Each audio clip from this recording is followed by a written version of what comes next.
first feeling will naturally be depression or a sense of sadness. In college, I feel like it's a learning experience more than negative reinforcement, and I kind of like that. Failure to me is actually an experience and a learning. It's a lesson for me. I feel disappointed because I know I could work harder. I feel depressed. I feel bummed out, to be honest. Like it makes me sad. It motivates me. It's supposed to motivate you. If you experience a failure and you sit flat on your face, how are you ever going to recover from it? I am responsible. I blame no one but myself. Broward College. They provide the school with excellent teachers who have impeccable credentials, and they're all willing to help you learn. It's everyone's responsibility to learn. I don't care who you are. It's everybody's responsibility to learn. Now, ultimately, it's the students because the professors have already went through school, but maybe the professors' communication skills aren't as good as the students' communication skills because it's a whole different generation. My worst experience is probably getting out of my comfort zone and pressuring me to communicate with my peers, but it did get better over time and I did learn to overcome it.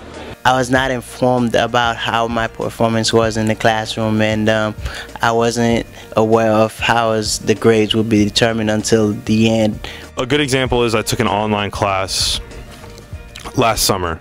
I emailed the professor, and for 8 weeks I didn't receive a response. And I had to use my own resources to try and find the material, because there was one point where the text wasn't working at all. The online text was not working at all. So I said, well, where do I go to find the answers? Google knows everything, right? Learning was best for me in my computer literacy class and my statistics class. In my computer literacy class, our teacher actually, in class, he would put the work on a projection screen and do the work with us. So even though we had the book, he would still make sure that we got the work done. Well, the best learning experience is in the classroom I've had is a hand-on experience. I had a social studies teacher and he was really interactive with us. Like he played music about history, you know, he had these horrible drawings, but like we all really liked him. He was a really cool teacher. He tried to keep us really engaged in class, and I learned a lot. If not succeed, try again until I get it. Probably just, you know, not beating myself up about it. I should just stay positive and be like, oh, well, you know, this is one thing. You know, if I have a do-over, I can do it better. I can learn from this mistake and know what not to do and what to do in the future. I'll just come back twice as hard, work twice as hard, study twice as hard. Overcoming failure for me as a learning experience wasn't simple. I have to actually go back and track my footsteps that I had and come up with second clues and ideas that could help me work on me first and then put it into practice.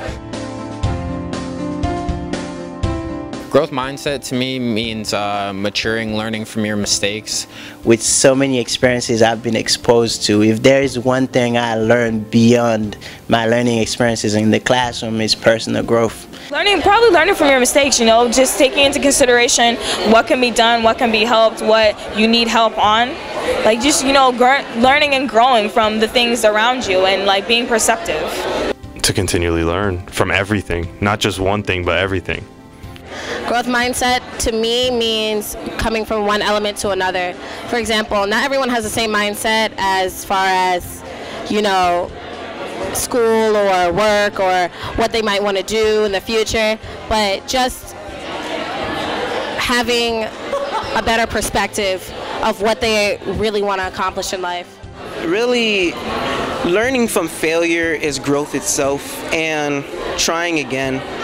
But if you keep an open mind about things, then you will learn to gain new knowledge and apply them, and that's growth itself. An open-minded one where you're open to new possibilities and you don't just immediately shut out all other opinions and all other ideas just because they're different and foreign.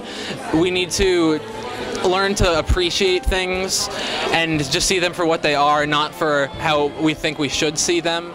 And honestly, growing is it's something you do with your whole entire being. It's a process that we're doing every second of every day.